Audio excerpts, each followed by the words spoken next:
Hello, everybody. What is good? Welcome into this Friday's edition of FSM College Football Live. My name is Ben Heisler. I am, of course, the Director of Media Relations and Operations. That was a Freudian slip, if you will. Over here at FantasySportsMarkets.com. And with me, as he is every Friday for the College Football Show, it's boss man Blake Follis. What's up, Blake? Happy Friday to you, buddy. How you doing? Happy Lunch Friday to you as well.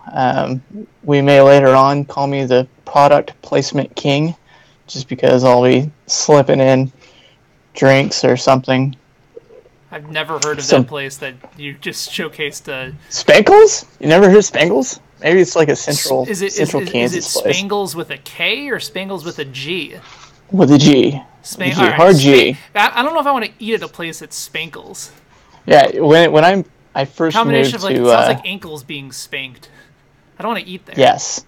That's the best food in the country. No. Actually, it's kind of...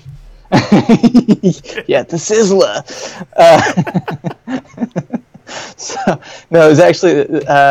it's like the first place that I went when I moved to Topeka to go to law school.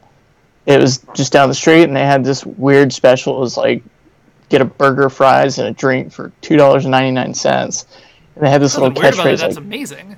Yeah, it's a great deal. It was like $2.99, and you out of your mind. And that was like the catchphrase advertisement that they were doing. And so I'd go just scrunch up on some foods, and it's no longer the $2.99 special anymore. They realized that their margins were taking a hit, I think, or at least price of beef changed or something. Commodity change in the market. Who knows? Right. Hey, speaking of good deals, did you know that we're doing another new deal at Fantasy Sports Markets for those of you that are watching this show today that love our top 25 college football contest? Oh, do tell. If you go to FantasySportsMarkets.com and you use this promo code that is just showing up on your screen right now, CFB18, you use that promo code, you get five buckaroos to use on us. You can incorporate it into any of our Fantasy Sports Markets contests if you want to throw it into the $5 Wonelli, which will be, once again, a perfect roster bonus of $100,000 on the line. Over 135,000 in total opportunities for prizes this week just for college on the Fantasy Sports Market side. And then, of course, Blake, for NFL, there's another $100,000 or so up for grabs once again. I can see the expression in your face. That is a lot of money that we put out on a weekend basis here. That, and I was just like the whole time going, $5, like $5 promo my Subway. code. Promo code, yes. Yeah, so take that, Chubway. Yeah. So, I always thought I could be a good jingle writer. Yes, the pun master would be great at the jingle writing. Pun master with a piano, and make a little bit of extra cash on the side when I'm not crushing it in daily fantasy. Yeah, that's so. The dream. I've heard the rumor that you can play piano, but can you actually play piano? I fake it really well. Okay. I'm the guy that's like, oh, there's a piano, and then I'll be like, doot doot doot doot doot, like a little Count Basie type thing, and then I'm done. I took my grandfather's approach at playing piano, actually. Oh, yeah? This was the easy way to do this. When you're a little kid, they of course put the numbers on the keys, and then they'll give you a sheet of music and then tell you what number to hit. Mm-hmm. So you hit them in coordination according with the paper, then it sounds really good, like you're actually playing the piano. I think the idea is like to get it into like muscle memory or something with your fingers and treat your ear and all that stuff. But the silly thing with us is both my grandfather and I suffered from this problem. We could play with the numbers on the keyboard, but once they took the numbers off, we were screwed. Oh, see, I'm the complete opposite. Like everything about piano and every part of my life as a musician was purely by ear. I played throughout like middle school and high school, but the problem is that I was such a slow sight reader, and everybody, especially in high school, just got to the point where like they really knew how to read music, and so eventually I would just sort of figure out how it's supposed to sound, and then I'd be fine the rest of the way. But yeah, there you go. Yeah, everything was by ear for me. My musical career was over by 4, so I think we're in good shape now. I'm sorry to hear that.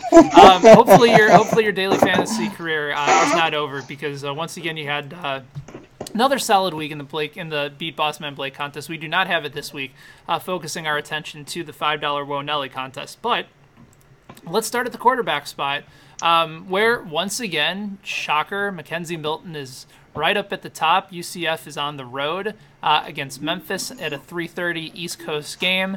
You have Trace McSorley once again in play, although it's against a tough defense, but at home.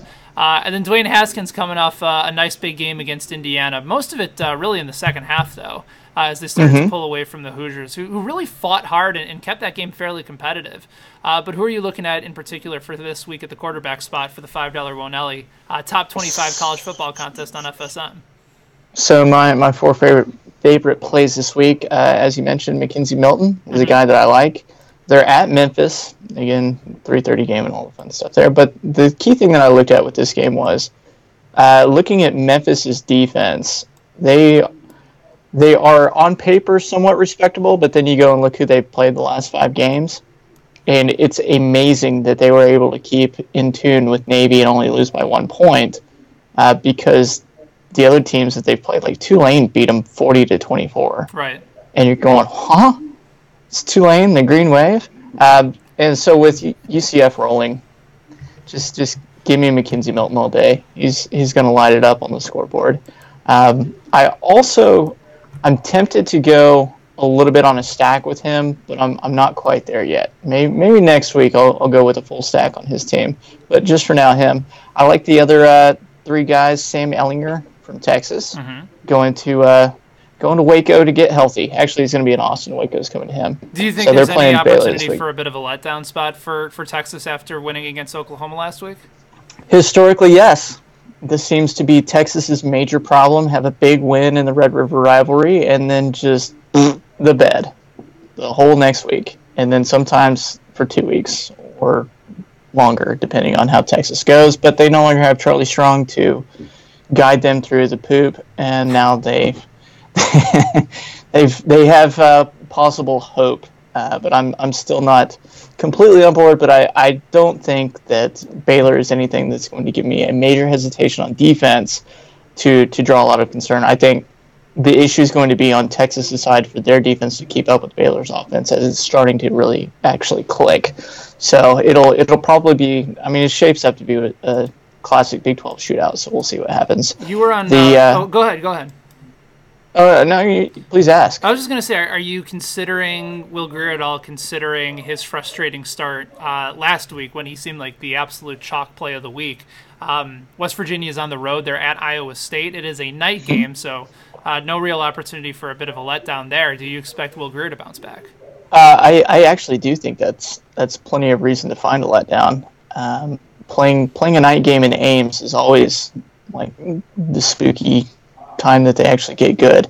But the key thing I'm actually looking at here was Will Grier coming off of last week. It was kind of a mediocre game, but he understands too that this is somewhat of a trap game for West Virginia, and if he's not on the ball, then well, there goes those national championship hopes for the Big 12 and West Virginia. So I do like Will Grier, but he's not really in my top 3. The actual third one that I like out of this bunch here, again, I just picked 4 quarterbacks this week to look at. Ian Book's the guy who fits in at the number 3 slot.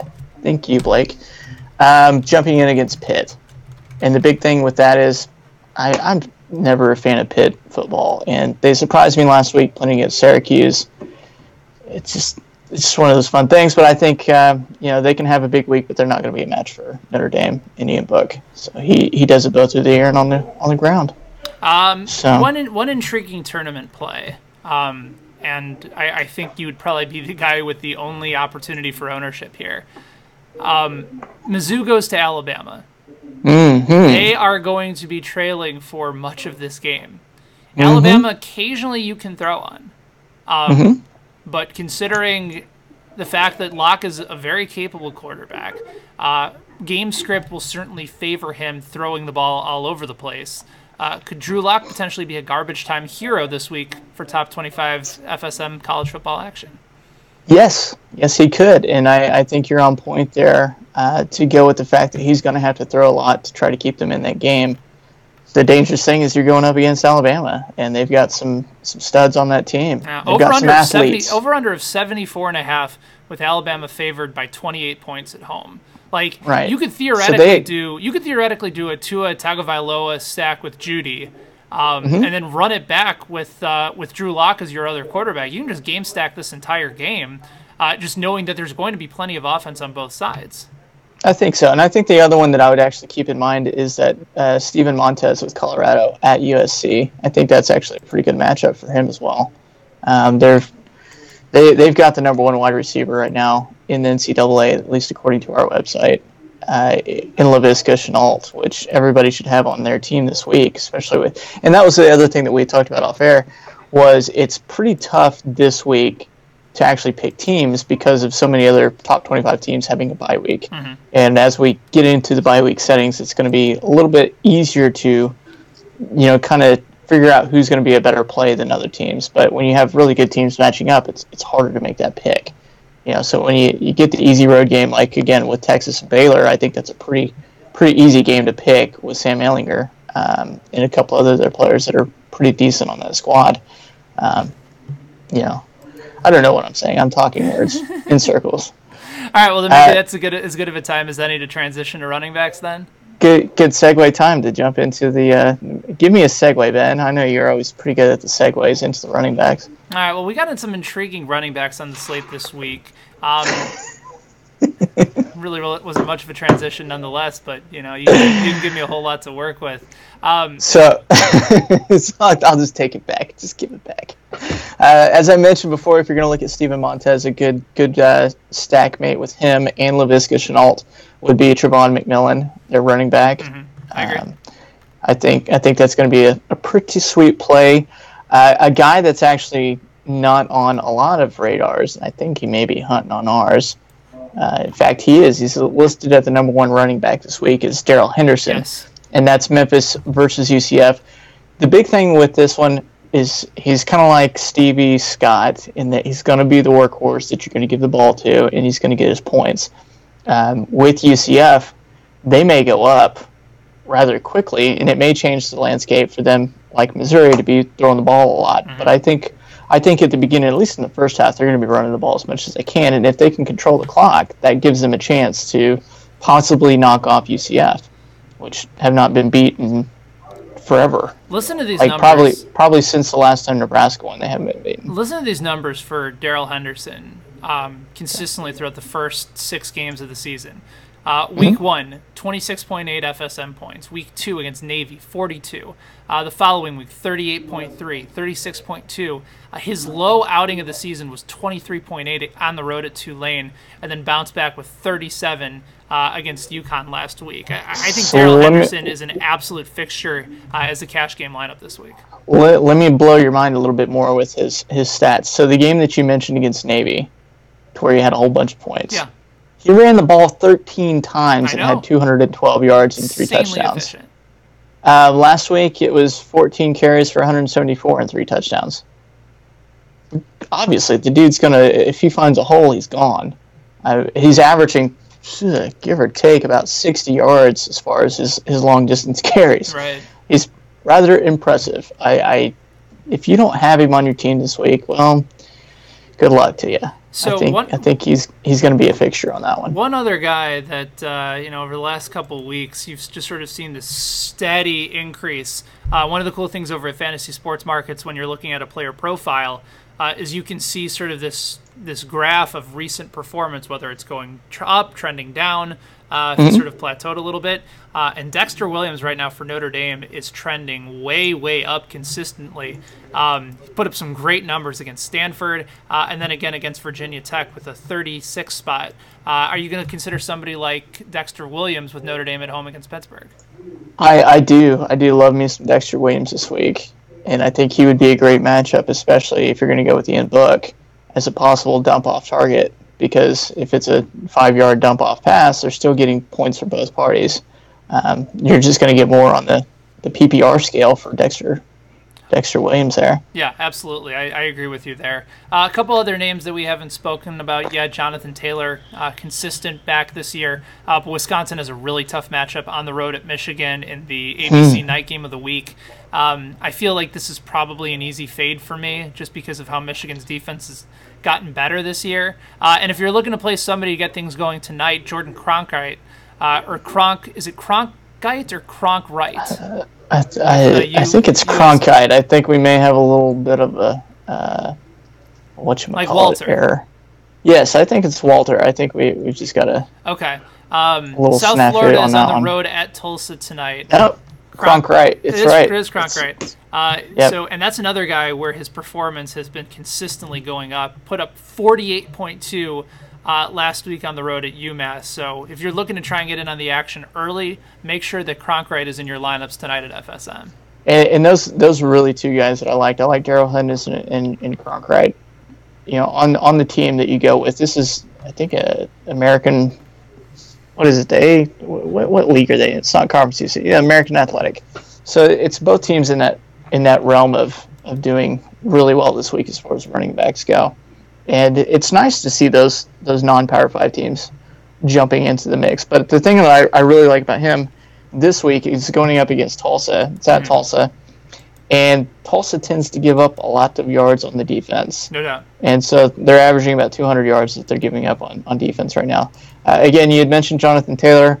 I'd probably fade. I've got him written down as like the last running back that I would pick just because everybody may fade him and he may show up on Saturday night and do really well. And I also like Myles Gaskin with Washington at Oregon. Bryce Love had some success in that game against Oregon. Shows that there's a little exposure on that side. Again, I can't compare Myles Gaskin and Bryce Love together, especially when Bryce Love's 100%. But it's still a nice play if you're looking for somebody else to play with. You made a really good point about Jonathan Taylor too, and I didn't really consider this going in. Is that game script is going to favor both teams running the ball? I can look up what the over under is. I can't imagine it's particularly high in this game. It's 49 for college. That's nothing, and Michigan is coming in as 10-point favorites. But the volume. 126 carries for Jonathan Taylor, 849 yards. The amount that he gets into the end zone, that if Wisconsin is at the goal line of Michigan, Taylor's going to get his name and number called. He's going to get his, Larry. Oh, gets mine, Larry. Brings the ruckus. Yes, I think the key thing, as you pointed out there. When you're looking at a 49 at over-under, it's not going to be a shootout through the air. No, it's going to be they're a going to rely on the game. running backs. And I just figured, okay, who can exploit the defense the most? And I didn't think Taylor was in that conversation, but I think about it. But no, Michigan doesn't have this prolific offense either. No, so neither one of them. Right, it makes sense for both of them to have a lot of success. Mm-hmm. So, I mean, it kind of matches up a little bit with that Iowa game that they had a couple weeks ago where he's just going to get the carries because neither one of them is going to throw the ball more than 20 yards. Exactly. They don't have the receiver. Maybe they have the receivers, they just don't have the quarterback. Any other running backs that you like before we move on to wide receivers? No, I think that's really it. Although I will mention that I was looking through our site and kind of seeing also on why this would actually be a bit of an anomaly. But Jalen Hurd is actually listed as a running back on FSM, which I found kind of intriguing. I'm pretty sure he is. He was earlier. Maybe he's not anymore. Maybe it fixed. No, there he is. Yeah, he's listed at number 6 underneath Trayvon Williams. So Jalen Hurd actually, he plays 2 different positions for Baylor. He'll play wide receiver and running back. Mm-hmm. Predominantly, he seems to play more on the wide receiver side. But if that's somebody that you're looking to flex fit in, option, then I think it is. It's going to be the best one. But if you can't make up your mind either way, if you're just going to go super heavy on wide receivers and you're not quite sure at running back and you miss the opportunity tonight to get Cronkite on your team, this may be a good fit for you. just because it'll slide well. Let's move on to wide receivers, where Laviska Shenault Jr. for Colorado is coming off a 51-point game against a good defense in Arizona State. Like, Herm Edwards had these guys ready to play in the early part of the season, and he just completely crushed them. If you're looking at fantasy points per game on FSM this week, he is by far and away the leader in the clubhouse with over an 11-point fantasy points per game lead over Emmanuel Hall, who's out, ahead of Olamide Zacchaeus with Virginia. There's just not a lot of really intriguing wide receivers, a lot of big-name guys. Paris Campbell's in the conversation with Ohio State going up against Minnesota. We talked about Jerry Jeudy a little bit earlier on if you're going to pair him with Tua Tagovailoa. David Sills is consistently in play, as is Gary Jennings. But as far as wide receivers go, I kind of think you have to have Shenault Jr. in your lineup this week. He's a staple. Yeah. He's the number one, and the number two actually should probably be Collegia Lipscomb with Vanderbilt. Yep, because that one I think you Collegia. It's like, I don't know. It's like Elijah with the K. Yeah. Lipscomb. You can go with that too. Yep. That'll work great. No, I like that matchup at home against Florida. I think Florida's a really solid all-around team this year, but it's not one of those that I think if you got a guy like Lipscomb who's going to get in there and do some damage, it's going to be a pass-reliant game for them, and I think that's where he's going to shine. I actually had him pulled up earlier, and I don't know what the hell. Oh, there it is. Got him. He's got 45 receptions on the year, just shy of 500 yards in total and 6 TDs. The guy who I actually think is going to pair very well with him, and you may look at this as a stack, is Lipscomb and Pinckney. And that's the tight end for Vanderbilt, and that'll be a good making sure that you cover the bases as far as your receiving core goes, because they're both 1 and 2. CJ Bowlers is the third guy on the team with some wide receiver receptions, but I think you're in a better position with those two being the plays that you go with. Pinckney's an intriguing pick too, by the way. He's the 5th highest projected tight end to score this week over at fantasydata.com. I have to double check and see what he is in his fantasy points per game at FSM. He is 5. He's 7th. But he is also questionable in this game. It says he has an undefined injury, unclear whether or not he'll play against Florida. So you are taking a little bit of a chance, but again, in that $5 tournament, if you're looking for a little bit of exposure to Vanderbilt, he's certainly in play if he is good to go.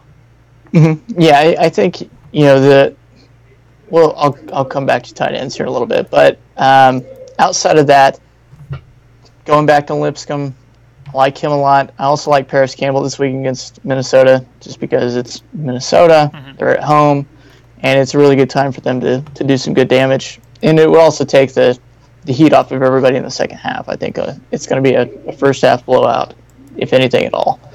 And then the other ones, I've got 2 other guys. Jalen Hurd, like I had mentioned before, running on the 2-way with running back and wide receiver, but also Denzel Mims. He plays for Baylor as well against Texas. Texas pretty much has little Jordan Humphreys. Great wide receiver pick, and it's probably going to do very well this weekend against Baylor. But I think you also go with Denzel Mims, who's a monster. He's a big guy, big player, and he gets some points as well. And I think those would be the 2 that you really run with this week. But going back to tight ends, because what was the text message you sent me yesterday about tight end ones and all the other fun stuff? You were telling me Ebron, that's what it was. Go with Ebron. Oh, because somebody else asked me about Ebron, and instead of responding to them, I sent it to you. Eric Ebron's getting like 11 targets a game with Jack Doyle out. So, once again in play. Colts are going to win that game on the road, by the way, against the Jets. Oh, call your shot. Yeah. Let's go with that. But as tight ends are important, gotta go with the man, Jay Sternberger. Jay ATM. Sternberger. Yes. At South Carolina, it's probably going to be a tougher game than it should be, but I'd expect him to keep getting the volume as far as receptions. I'd mentioned Jared Pinckney with Vanderbilt against Florida.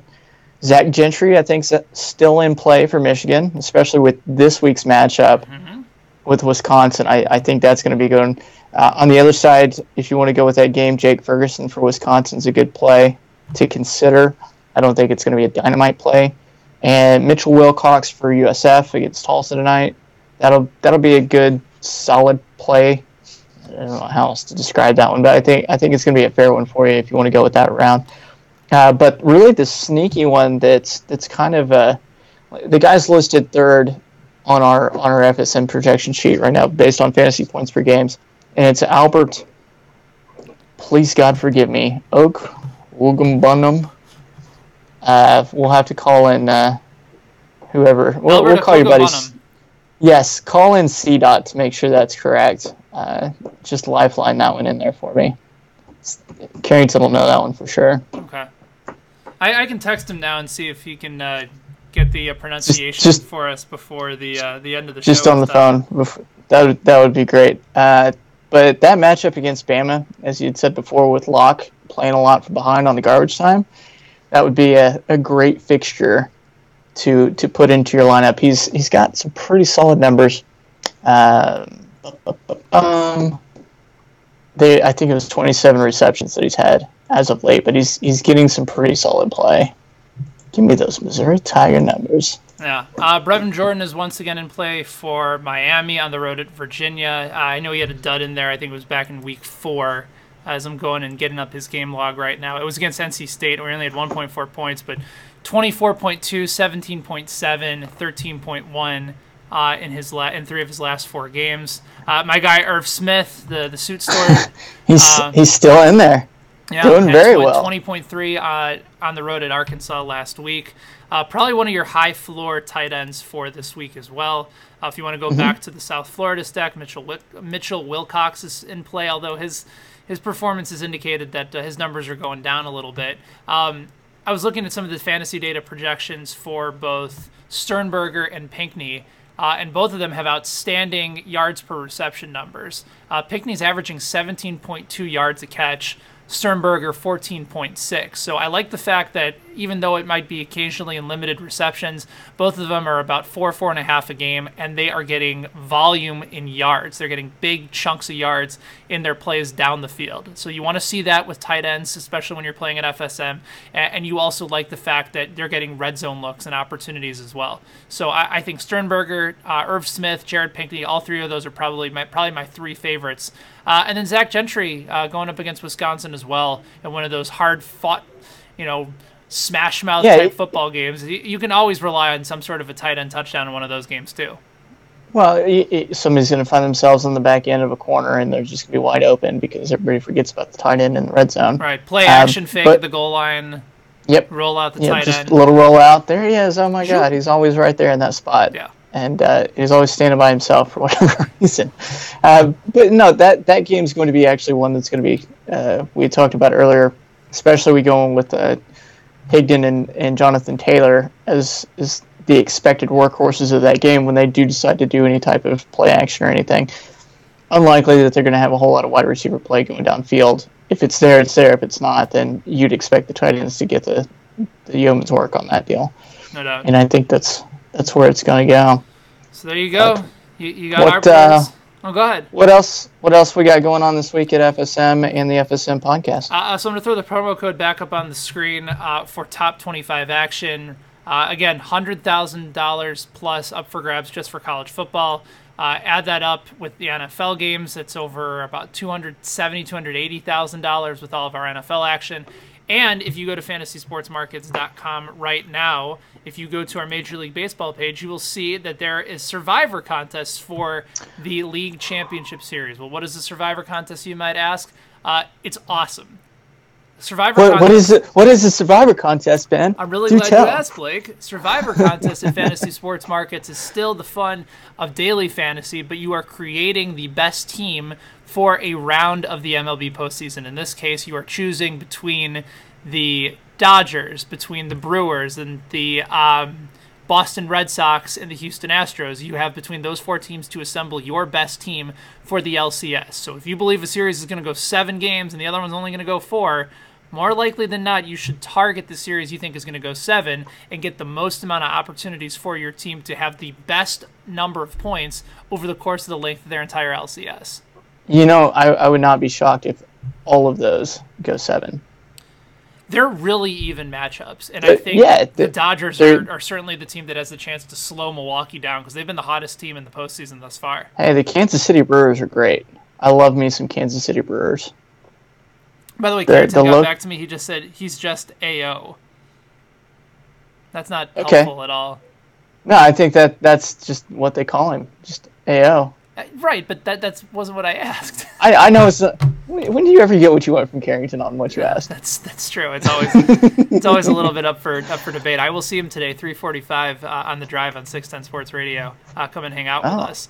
Fantasy Advice with Heist. Fantasy Advice with Heist every Friday, and then all throughout the week on several other stations. And speaking of Fantasy Advice with Heist, every Sunday morning, 10 a.m.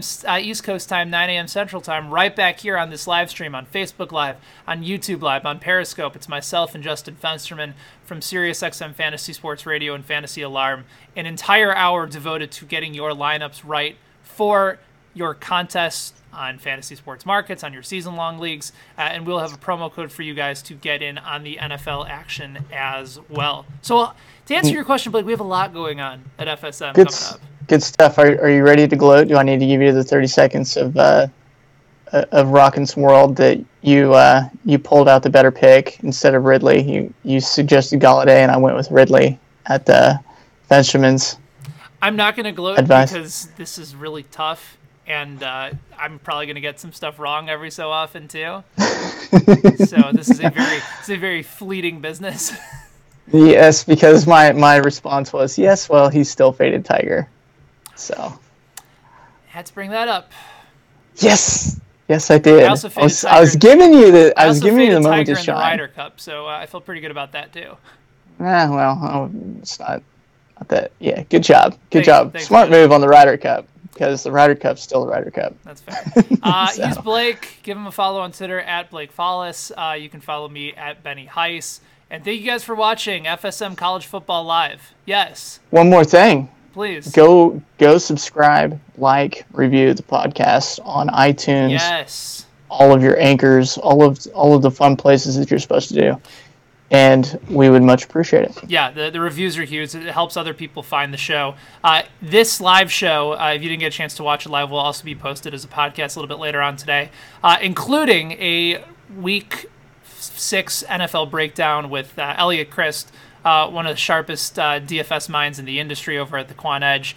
We went through the slate this week, and his information was incredible. It's going to help you guys win a lot of money this upcoming Sunday. So for Blake, is there also a deal in relation to the Quant Edge? There is a deal where if you use promo code FSM, for those of you guys that want to get an edge when you're playing on fantasy sports markets, if you use promo code FSM over at thequantedge.com, that will get you $10 off your first month subscription. And consequently, promo code QuantEdge at Fantasy Sports Markets will get you $5 to use in any of our contests as well. So you got CFB18, you have Quant Edge. That's $10. That's an entry into our $10 contest on Sundays, and you have a chance to go nuts. Or you could do the $5 Ronelli and a $5 game on Sunday. There you go. Or you can use it to beat Benny Heiss for the rest of the season. No, that's not very hard to do. Yeah, well, everybody does that. Last week did not go well. Damn you, Vance McDonald. For you and me both. That's right. So. Well, at least you got to take a week off. Well, I am the boss man. So. Fair enough. That's a good way to end it. He's Blake. I'm Ben. Thank you guys for watching FSM College Football Live. We will see you guys Sunday morning, 10 a.m. East Coast time for FSM Football Sunday. Talk to you guys soon. And next week on Friday. Woo! All right.